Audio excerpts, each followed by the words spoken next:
이 시간 함께 성도의 교제를 나누면서 서로 격려하고 축복하는 시간 갖겠습니다. 우리 애기와 하시고 좌우에 있는 지체들 4사람 이상 인사하겠습니다. 사랑합니다. 축복합니다.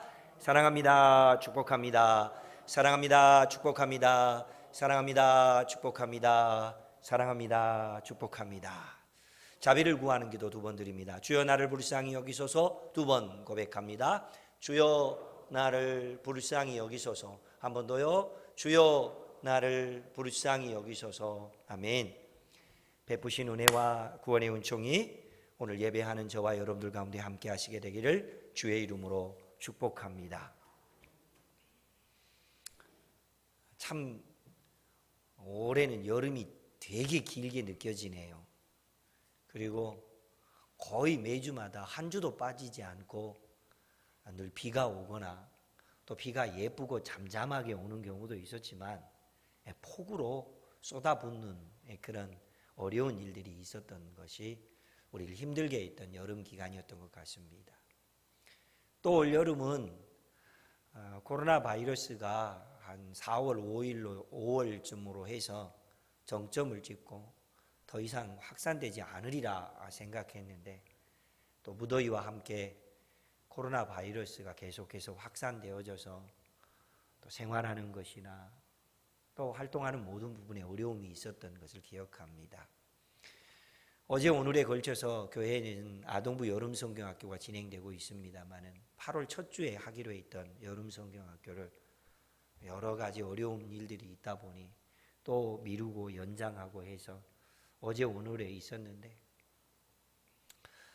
교회 안에서 아이들이 뛰놀고 또 믿음으로 성장하는 모습을 보는 것이 우리에게 너무나도 큰 기쁨이고 감동입니다. 놀랍지요? 여름은 어떻게 된다고요? 지나갑니다. 그래요. 여름은 지나갑니다. 혹시 우리에게 있는 개인적인 어려움이나 근심이나 또는 어려운 일들이 있다 할지라도 그 또한 지나가게 하시고 그 일을 통하여서 하나님의 놀라운 은혜를 경험하게 하시를 하나님께 소망을 두며 살아가는 저와 여러분이 되시기를 주의 이름으로 축복합니다. 오늘 하나님 말씀의 제목은 신자의 책임이라고 하는 제목입니다. 신자의 책임이 뭘까요? 주일날 예배 드리는 것이 신자의 책임일까요? 그 말씀에 은혜 받는 것이 신자의 책임일까요?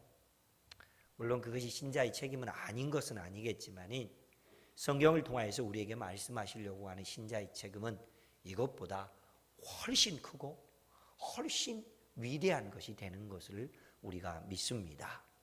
그래서 오늘 말씀을 통하여 신자의 책임이 과연 무엇인지 그것을 찾고 또 믿음의 보화로 캐내어서 하나님이 기뻐하는 믿음의 사람으로 살아가는 귀한 한 주간 또 우리의 남은 생애가 되기를 주의 이름으로 축복합니다.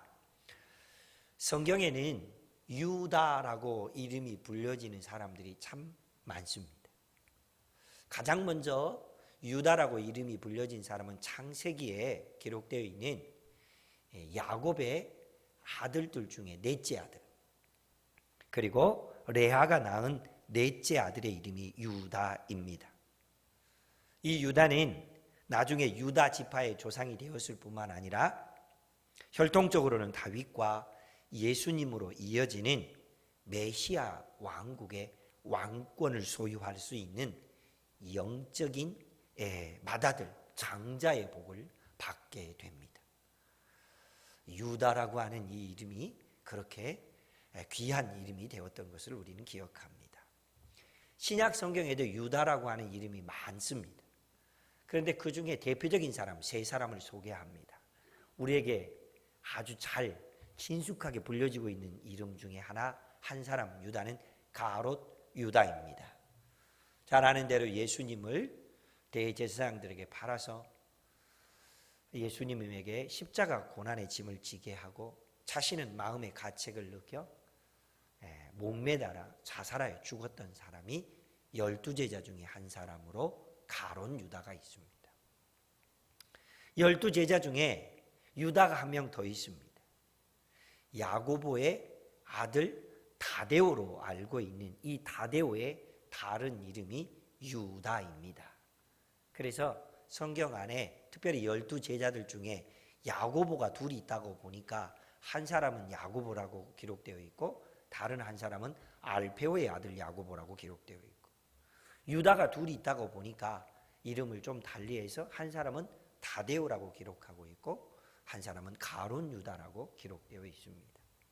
성경에 이 다데오 혹은 야고보의 아들 유다로 기록되어 있는 이 사람에 대한 사역이나 내용은 그렇게 많지 않습니다. 이 사람은 누가복음에 의하면 그는 맨 먼저 예수님의 12제자로 부름받을 때 야고보의 아들 다데오에 그렇게 소개되어지고 있습니다.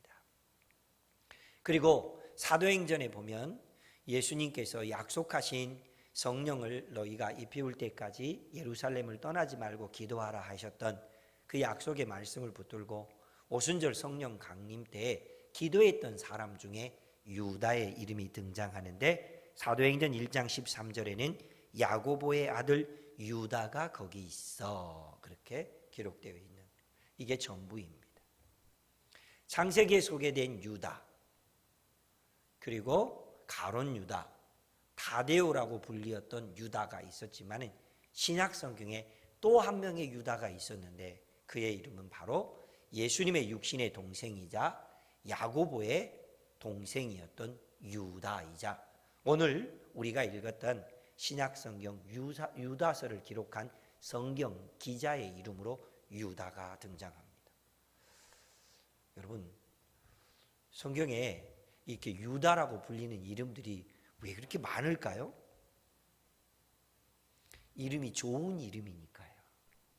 그 이름의 뜻이 무엇인 줄 아십니까? 창세기 29장 36절에 의하면 유다라고 하는 이름으로 넷째 아들 야곱의 넷째 아들이 태어날 때 그 이름의 뜻을 이렇게 기록해 놓고 있습니다. 여호와를 찬양하는 자. 할렐루야. 그래요. 여호와를 찬양하는 자라고 하는 이름이기 때문에 그 이름이 유다라고 하는 그런 특별한 이름으로 창세기에도 구약 성경에도 그리고 신약 성경에도 많은 사람들이 유다라고 하는 이름으로 불리웠습니다. 그런데 이 유다가 자신을 소개합니다. 오늘 우리가 읽지는 않았지만 유다서 1장 1절에 의하면 그는 자신을 이렇게 소개합니다. 예수 그리스도의 종이요 야고보의 형제 유다. 예수님의 육신의 동생들이 여럿 있었습니다. 성경에 의하면 야고보도 있었고 요셉도 있었고 시몬도 있었고 유다도 있었는데 마리아가 낳은 다섯째 아들 중에 그리고 예수님의 육신의 동생으로는 넷째 동생 중에 유다가 있었는데 바로 그 유다가 오늘 본문에 기록되어 있는 믿음의 사람이고 그리고 유다서의 성경 기자이기도 합니다. 본래 유다는 처음부터 예수님을 메시아로 인정하고 믿었던 사람이 아닙니다. 그의 형 야고보가 그랬던 것처럼 예수님께서 갈릴리에 오셔서 여러 기적을 행하실 때 갈릴리 사람들도 그러했지만 예수님의 육신의 동생들 중에서도 예수님을 거부하고 거절했다라고 하는 내용이 성경에 기록되어 있습니다.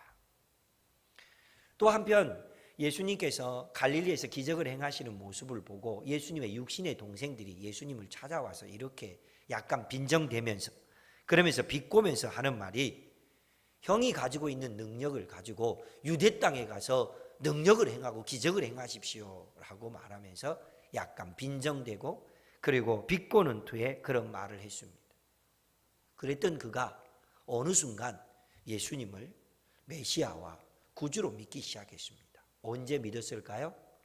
네, 형 야고보가 그랬던 것처럼 예수님이 십자가에 못 박혀 죽으시고 부활하신 것을 경험하고 난 다음에는 자신이 알고 있었던 마리아의 아들 내 형 예수가 아니라 구약 성경을 통하여서 우리 가운데 예언하셨고 약속하셨던 메시아로 오신 예수라고 하는 것을 믿고 그분을 구주로 믿고 살기 시작했습니다. 그리고 또한 한편 이 사람이 예수님을 믿는 것으로 끝난 것이 아니라 당시의 초대교회 그리고 예루살렘에 있는 이 초대교회를 위해서 영적인 리더로 쓰임받는 귀한 일들을 감당하게 됩니다. 언제부터 그 일을 하게 되었을까요? 사도행전에 기록되어 있는 오순절 성령 강림을 경험하고 난 다음부터 그가 형 야고보와 함께 형이 예루살렘 교회에 기둥같이 쓰임받는 일꾼이었던 것처럼 자신도 하나님의 교회를 위해서, 초기 교회를 위해서 귀하게 쓰임받았던 일꾼이 되었습니다. 그 근거가 사도행전 1장 14절에 보면 이렇게 기록되어 있습니다. 제가 하나님 말씀을 읽을 때 여러분도 함께 읽어보시기 바랍니다. 시작. 여자들과 예수의 어머니 마리아와 예수의 아우들과 더불어 마음을 같이하여 오로지 기도에 힘쓰더라. 언제요? 오순절 성령 강림이 있었던 그 자리에 많은 여성들이 있었고, 그곳에 예수의 육신의 어머니였던 마리아가 있었고, 예수의 육신의 형제였던 다른 동생들도 그곳에 있었다라고 기록되어 있습니다. 그동안 우리는 신약 성경에 등장하는 믿음의 거장들, 그들에 대해서 한번 살펴보고 있었습니다. 히브리서 11장에는 아벨로부터 시작되는 구약 성경을 빛냈고 구약 성경에 본받을 만한 믿음의 사람들이 쭉 소개되어지고 있죠. 이미 이와 관련된 말씀은 작년에 함께 나누었던 기억이 있습니다. 그러면 신약 성경의 믿음의 거장들을 과연 누구로 인정할 것인가? 물론 많이 있겠지만 특별히 이번 우리가 여름을 통하여서 신약 성경 믿음의 거장들로 우리가 함께 연구해보고 또 말씀을 묵상하고 그들이 살았던 삶의 태도를 도전하고 있는 제목은 바로 신약 성경을 기록했던 성경 기자들이 누구였는가 하는 내용이었죠. 맨 먼저 야고보, 그 다음으로 베드로, 그 다음으로 마가 요한, 그리고 바울 사도, 그리고 사도 요한, 그리고 지난주에 신실한 믿음의 사람이었던 누가에 대한 말씀. 그가 사도행전과 그리고 누가복음을 기록했는데 자신도 신실했던 것처럼 다른 사람을 신실하게 세워냈고 그 믿음으로 그 신실한 일들을 이루어내기 위해서 영적인 영향력을 가지고 있는 단 한 사람 데오빌로를 집중하여서 하나님의 복음의 말씀을 사도행전 그리고 누가복음으로 긴 내용을 기록했다. 그런 말씀을 나누었습니다.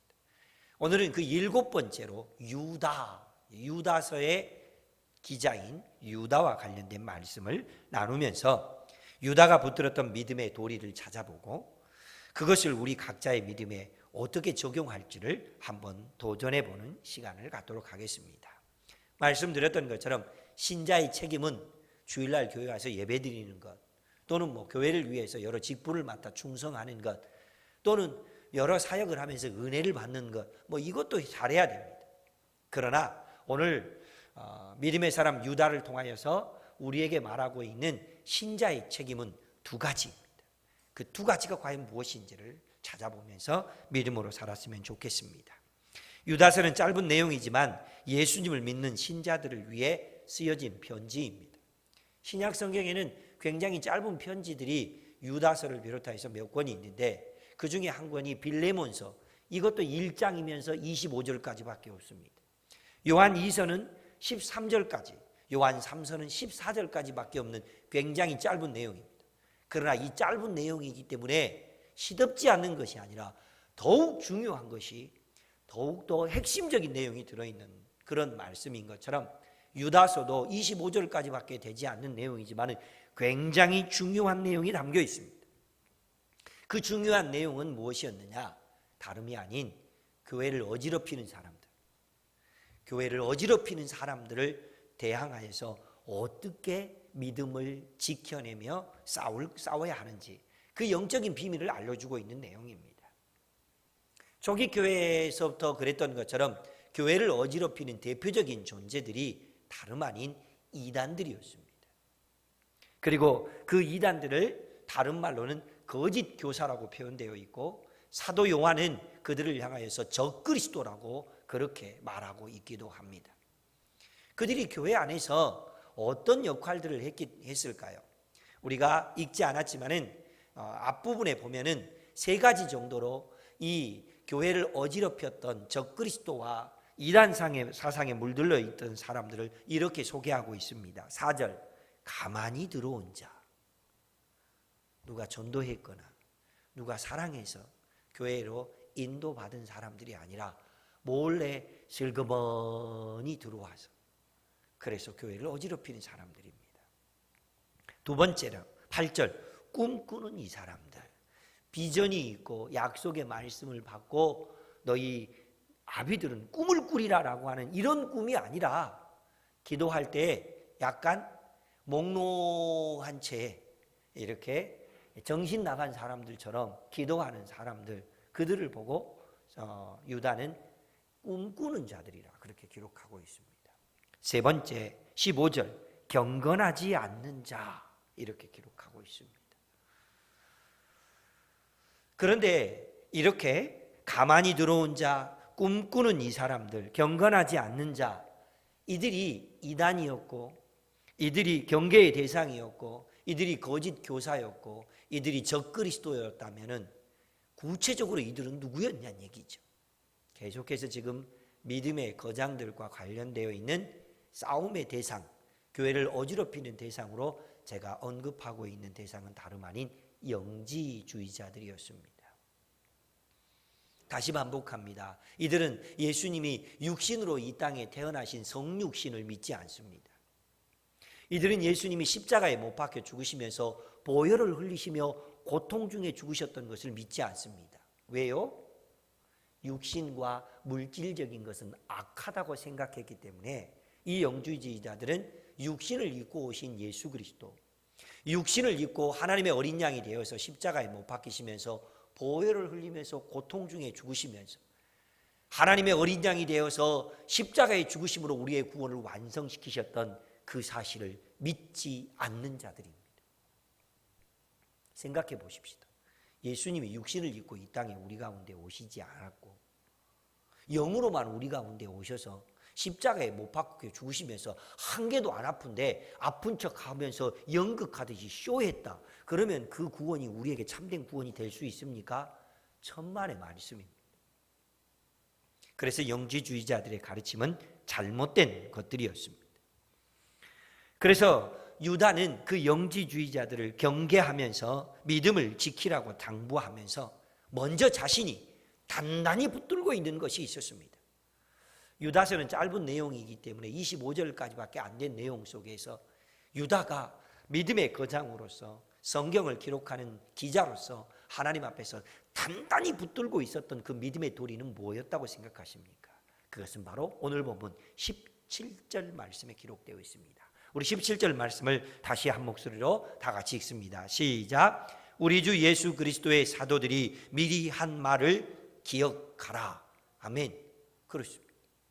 우리 주 예수 그리스도의 사도들을 통해서 전해진 복음, 그 말씀을 기억하라. 왜요? 그 말씀이 우리에게 복음이며 우리를 구원하시는 하나님의 능력이기 때문에 그 말씀을 기억하라. 그렇게 기록하고 있습니다. 그러면은 그 많은 말씀들 중에서 진짜로 놓치지 말아야 되고 진짜로 기억해야 되며 반드시 붙들고 있어야 되는 말씀이 있었는데 그 말씀을 유다는 그 말씀을 믿음의 도라고 하는 단어를 직접 인용하면서 쓰고 있는 말이 있는데 그게 오늘 본문 3절 말씀에 기록되어 있습니다. 성도에게 단번에 주신 믿음의 도. 성도에게 단번에 주신 믿음의 도. 이게 뭘까요? 앞서 말씀드렸던 것처럼 하나님의 어린 양이 되셔서 십자가에 단번에 죽으심으로 우리의 구원을 이루셨던 예수 그리스도의 십자가 사랑을 바로 단번에 이루어 놓으신 도라고 그렇게 말합니다. 이 단번에 이루어 놓으신 예수님의 도는 십자가를 통한 단 일회적인 사건입니다. 2번 죽은 것도 아니고 여러 번 죽은 것도 아니고 또 있을 일도 아니고 단회적 사건을 통하여서 우리의 구원을 완벽하게 이루시는 사건이죠. 그래서 이와 관련된 내용을 믿음의 성경 기자들을 통하여서 말씀드렸던 것처럼 그리스도의 사도들을 통하여서 말씀하신 말씀을 붙들어야 되고 기억해야 된다라고 했는데, 그와 관련된 말씀을 베드로 사도가 이야기했고, 히브리서는 누가 기록했는지 정확하지 않지만은 히브리서에 이와 관련된 말씀이 기록되어 있습니다. 제가 먼저 베드로전서 3장 18절 말씀을 읽겠습니다. 그리스도께서 단번에 죄를 위하여 죽으사 의인으로서 불의한 자를 대신하셨으니 이는 우리를 하나님 앞으로 인도하려 하심이라. 육체로는 죽임을 당하시고 영으로는 살리심을 받으셨으니. 아멘. 그렇습니다. 예수님께서 단번에 죄를 위하여 죽으셨다라고 하는 말씀이 기록되어 있습니다. 히브리서 9장 26절에도 이와 관련된 말씀이 기록되어 있습니다. 이제 자기를 단번에 제물로 드려 죄를 없이 하시려고 세상 끝에 나타나셨느니라. 예수님의 십자가 죽음은 또 죽어야 되는 죽음도 아니고 여러 번 죽어야 되는 죽음도 아니라 단 한 번 하나님의 어린 양이 되셔서 십자가에 죽으시는 그 죽음을 통하여 구약에 여러 번 소를 잡고 양을 잡는 것과는 전혀 다르게 우리 주님께서 베풀어 주시는 완전한 구원이셨다는 것을 알려주고 있습니다. 유다는 바로 이 믿음의 도를, 사도들을 통하여 전해주고 있는 이 믿음의 도를 자신의 것으로 단단히 붙들고 있었고, 그 믿음의 도를 자신만 붙들었던 것은 아니고 그 말씀을 기억하면서 하나님의 말씀을 받고 또 읽게 될 초기 교회 신자들과 그리고 초기 교회의 이 독자들과 성경을 읽게 될 모든 독자들에게 동일하게 전하면서 그 말씀을 늘 기억하라고 당부하고 있습니다. 이쯤 되면 질문이 하나 생기네요. 이런 질문입니다. 왜 그랬을까요? 왜 유다는 그렇게 사도들을 통하여 전해진 그 하나님 말씀을 기억하라고 하셨고, 단번에 십자가에 죽으셨던 예수님의 그 십자가 죽음을 통한 구원에 대한 것을 단단히 붙들어야 된다라고 그렇게 말씀했을까요? 유다가 쓴 편지에서 이것을 강조하는 이유는 너무도 분명합니다. 왜 그러냐면은 바로 우리가 영적으로 싸워야 할 싸움의 대상이 정확하게 정해져 있기 때문입니다. 우리가 영지주의자들을 향하여서 칼을 들고 가서 싸울 일도 아니고 몽둥이를 두고 가서 싸울 일도 아닙니다. 사도들을 통하여 기록된 하나님의 말씀을 들고 나가서 싸워야 하기 때문입니다. 유다서는 싸움의 대상을 구체적으로 정하고 있는데, 앞서 말씀드렸던 것처럼 가만히 들어온 자들, 그리고 꿈꾸는 자들, 불경건한 자들, 이들을 향하여 싸우라고 했는데, 말씀드렸던 것처럼 유다에 의하면 그들은 영지주의자들입니다. 이들은 하나님의 거룩한 공동체를 어지럽히는 자들입니다.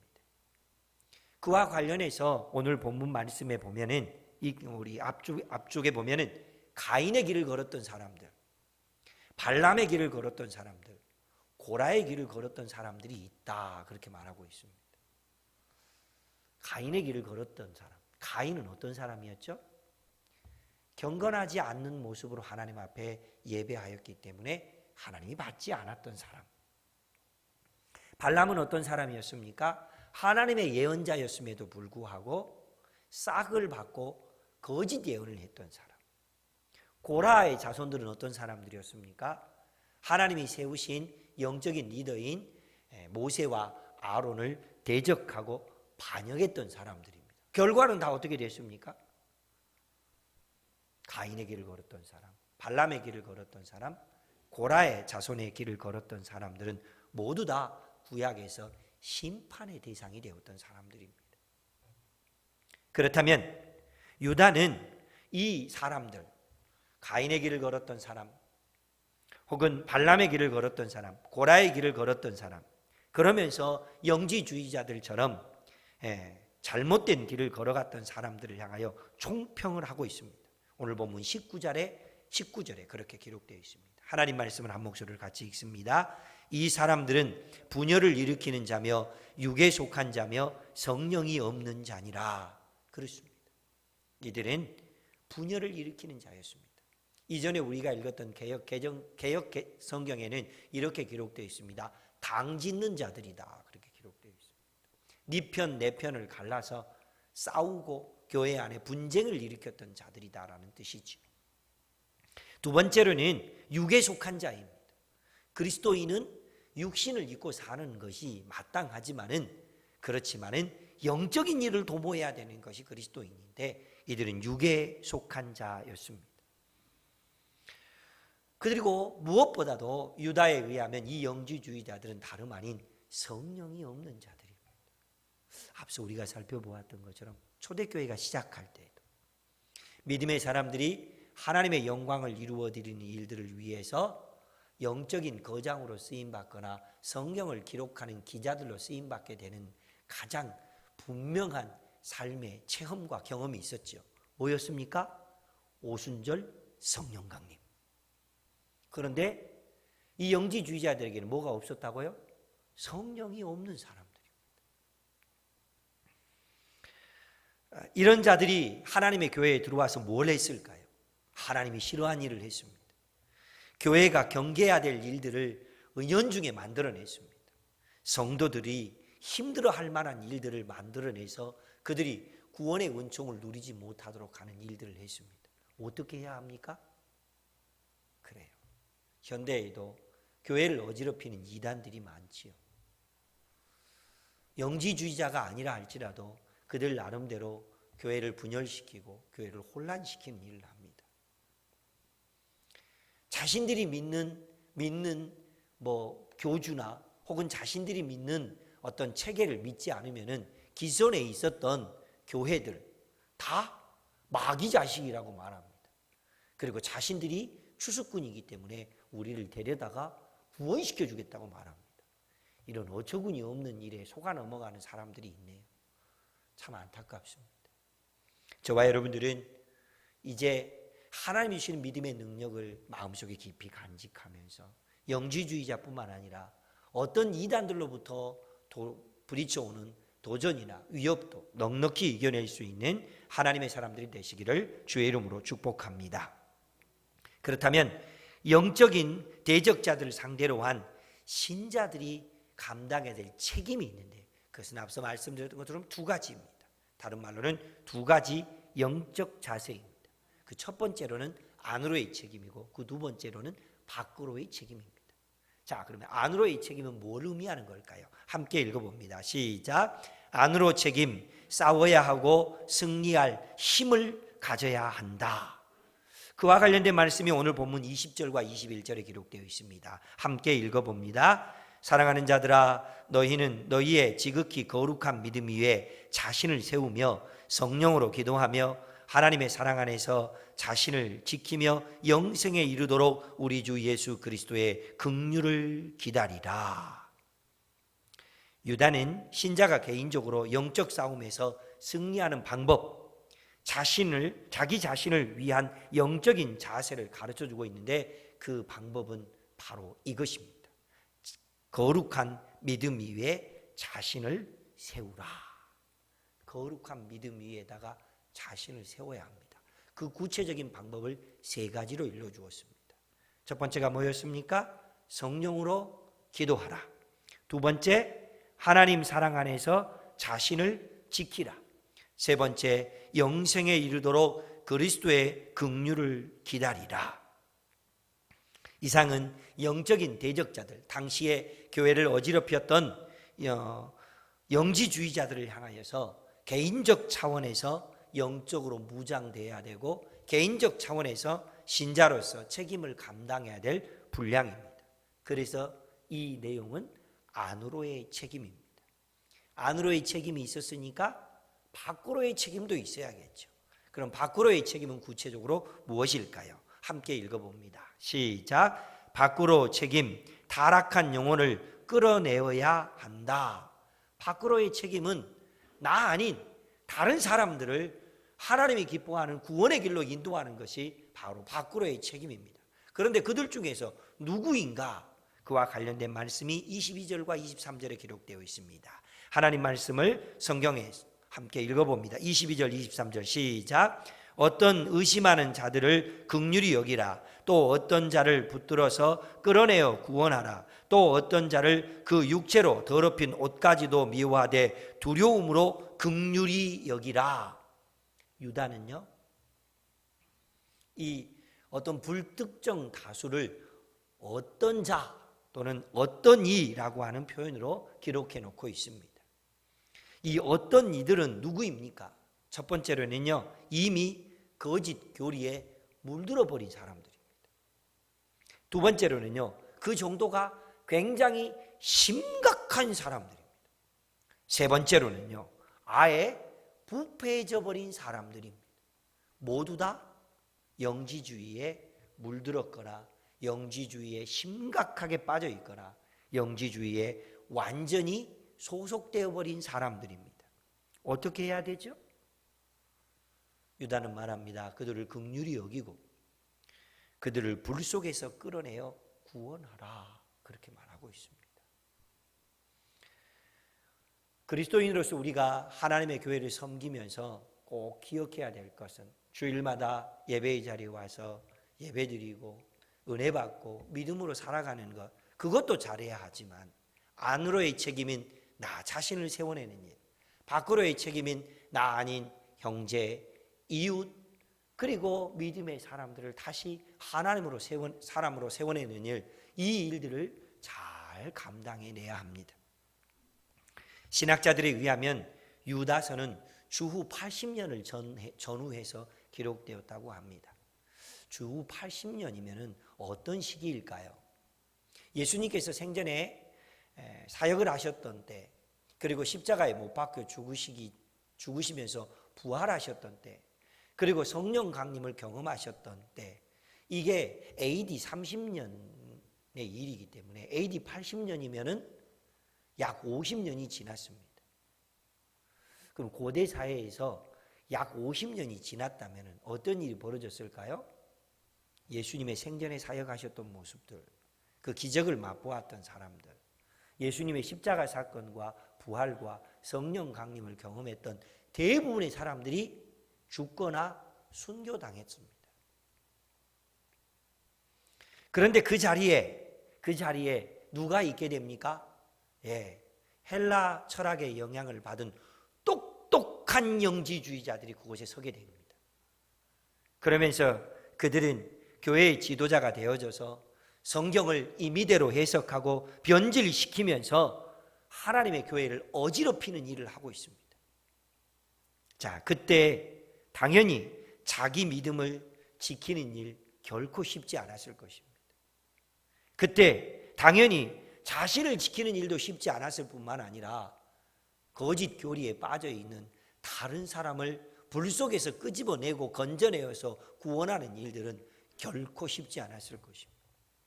그 일이 그때에도 어려운 일이었지만 21세기 지금 우리가 살고 있는 이 시대 역시 너무도 어렵고 힘든 일입니다. 과거에 그 일이 힘든 일이었고 지금 우리에게 그 일이 힘든 일이라면 앞으로의 그 일은 그러면 쉬운 일일까요? 앞으로의 그 일은 어려우면 더 어려웠지 결코 쉽지 않는 일이 될 것입니다. 그러므로 초기교회의 성도들이 영지주의를 비롯하여서 믿음을 흐리게 하고 어렵게 하는 자들을 이겨내고 거기에 빠져있는 사람들을 건져내는 일이 힘든 일이었던 것처럼 지금 우리가 살아가고 있는 이 시대도 힘든 일이고 앞으로도 그 일은 여전히 힘든 일이 될 수밖에 없을 것입니다. 그런데 성경 기자로서 유다는 이 영적인 비밀을 깨닫고 신자들에게, 독자들에게 이 영적인 비밀을 알려주십니다. 그런데요, 이 영적인 비밀을 우리가 이제 알았잖아요. 그럼 우리 안에서 그 일이 자연스럽게 이루어지나요? 천만의 말씀입니다. 우리가 인정할 수밖에 없는 일이 있습니다. 유다는 분명히 안으로의 책임을 감당하기 위해서 자신 안에 지극히 거룩한 믿음 위에 자신을 세우라라고 하는 말을 했는데, 여러분 제가 질문을 한번 할까요? 여러분들 중에 혹시 자신을 믿음 위에 단단히 세울 수 있는 능력을 가지고 계신 분이 있으면 손 들어 보시기 바랍니다. 그렇죠. 우리는 그것이 분명히 하나님이 기뻐하는 옳은 일이고 그렇게 하는 것이 당연하다는 것을 알지만 우리는 죄송하게도 우리 스스로를 믿음 위에 단단히 세워낼 수 있는 능력이 없습니다. 그럼 어떻게 해야 되죠? 아니, 단단히 세워야 싸우기도 하고 건져내기도 하고 할 텐데 세워낼 능력이 없는데 우리는 그럼 어떻게 해야 되죠? 그래서 구체적인 방법을 가르쳐주고 있지 않습니까? 첫 번째 어떻게 하라고 했죠? 성령으로 기도하는 일입니다. 많이 아는 것으로 기도하는 것도 아니고 뭐 똑똑한 것으로 기도하는 것도 아니고 말 잘하는 것으로 기도하는 것도 아닙니다. 기도는 성령으로 기도하는 것입니다. 할렐루야. 그래서 믿음의 사람들이, 초대교회 거장들이 다 무엇을 경험하고? 오순절 성령 강림을 경험하고 난 다음부터 그렇게 쓰임 받았던 것을 기억한다면 우리도 이 믿음으로 살아가기 위해서 반드시 놓치지 말아야 될 것은, 주님, 내가 성령으로 기도하기를 원합니다. 당시 영지주의자들은 어떻게 기도했다고요? 성령이 없는 자, 불경건한 자들이었습니다. 그 안에서는 하나님의 구원을 이룰 수 있는 능력이 나오지 않습니다. 두 번째, 하나님 사랑 안에서 자신을 지켜라. 무슨 뜻일까요? 하나님과 친밀한 교제를 해라. 그러면 하나님이 지켜주실 것이다. 그렇게 말합니다.